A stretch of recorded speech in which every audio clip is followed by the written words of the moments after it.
Bapak, dari sisi kebijakan, ini insentif apa yang paling dibutuhkan oleh industri agar pabrik-pabrik di Indonesia tetap menjadi basis produksi regional, bukan hanya sekedar pasar? Itu insentif di ujung ya, Mas.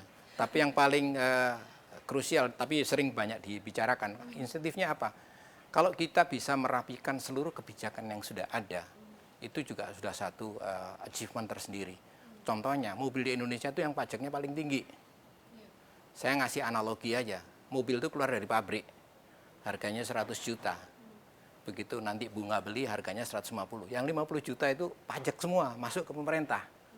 Dan itu berlapis-lapis, ada pajak dari pemerintah pusat, ada pajak dari pemerintah daerah, yang wajar ya. Tapi kita harus mengambil sebuah pelajaran. Salah satu, saya terpaksa sebutin merek ya, supaya langsung punya gambaran. Ada Avanza, itu buatan Indonesia, khas Indonesia. Di sini, pajak tahunannya itu sekitar 5 juta rupiah. Oke? Nah, mobil itu diekspor ke Malaysia, mobil yang sama, Avanza.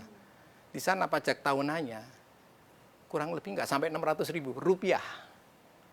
Kemudian ada yang diekspor ke Thailand, kan ini sesama negara ASEAN. Pajak tahunannya 150.000 rupiah. Jadi Anda bayangkan itu. Jadi bisa dibayangkan kalau kemudian faktor-faktor pajak tadi disederhanakan, itu bisa lebih membuat harga mobil lebih terjangkau.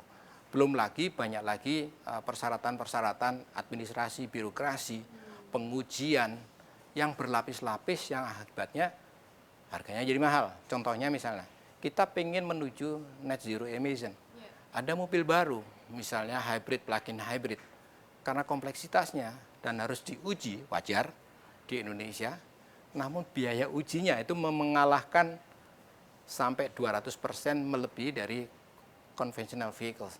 Kan kita menjadi discourage orang untuk mendapatkan mobil yang ramah lingkungan gitu loh. Itu yang harus kita benahi, dan sifatnya kebijakan untuk industri otomotif itu harusnya jangka panjang. Kan mobil itu nggak mungkin tiap tahun ganti model, mungkin perlu 4 atau 5 tahun, tergantung volumenya juga. Jadi itu yang harus kita lihat, kita sederhanakan, kita simplifikasi, bukan berarti mengabaikan faktor-faktor keselamatan dan sebagainya, tapi agar kita juga bisa melakukan industri ini lebih bagus. Kalau kita domestik pasarnya bisa tumbuh, harusnya bisa lebih dari 2 juta, kita juga makin banyak bisa ekspor ke negara lain. Nah, kita catatan sekarang misalnya ekspor kita itu all time high ya, tahun lalu 518.000 unit, keren itu. Nah, kita harusnya bisa mengalahkan Thailand. Kalau Thailand itu ekspornya sekitar 1 juta lebih, harusnya kita juga bisa. Pak, terkait dengan regulasi tadi yang Anda sebutkan, pajak dan lain-lain, itu sebetulnya apakah dari asosiasi sudah berdialog dengan pemerintah, Pak? Dan seperti apa? Kita selalu berdialog. Nah, mungkin kita perlu duduk bareng dari seluruh pemegang kepentingan. Inilah yang terjadi. Kita tidak ingin apa yang terjadi di industri lain ya. Kita ini industri manufacture, tenaga kerjanya kurang lebih di seluruh ekosistem kita itu ada 1,5 juta. Kita nggak ingin apa yang terjadi di tekstil, terjadi di elektronik, terjadi di otomotif ya.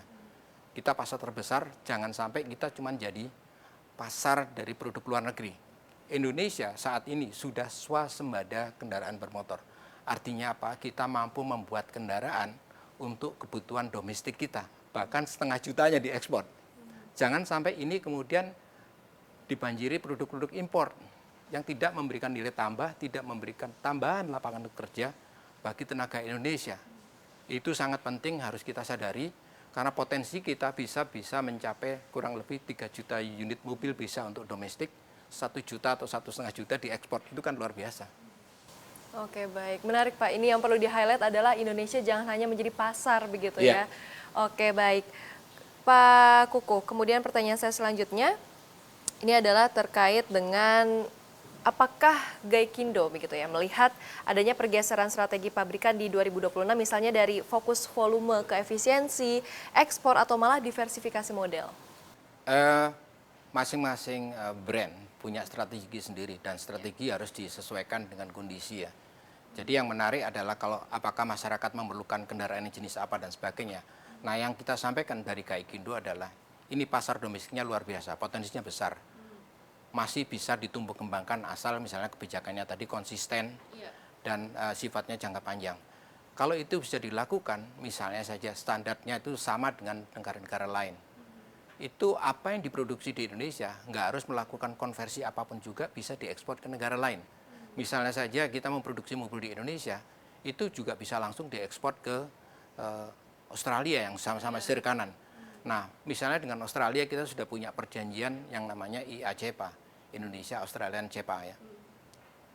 Produk dari sini bisa diekspor ke sana, pasarnya 1,5 juta di sana dan jaraknya dekat ya.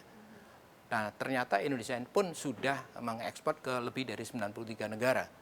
Jadi kalau kemudian standarnya dan sebagainya bisa sama, misalnya standar emisinya sama, kita lebih mudah lagi ekspor ke negara lain tanpa banyak modifikasi.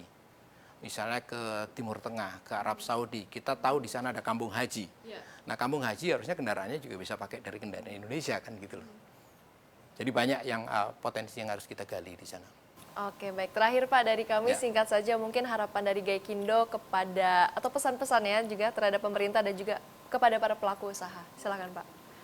Mari kita berkolaborasi dan kita membuat industri ini betul-betul industri yang maju dengan membuat sebuah kebijakan yang sifatnya jangka panjang. 20-30 tahun ke depan dan kita bisa memanfaatkan itu untuk kepentingan bangsa dan negara Indonesia ini.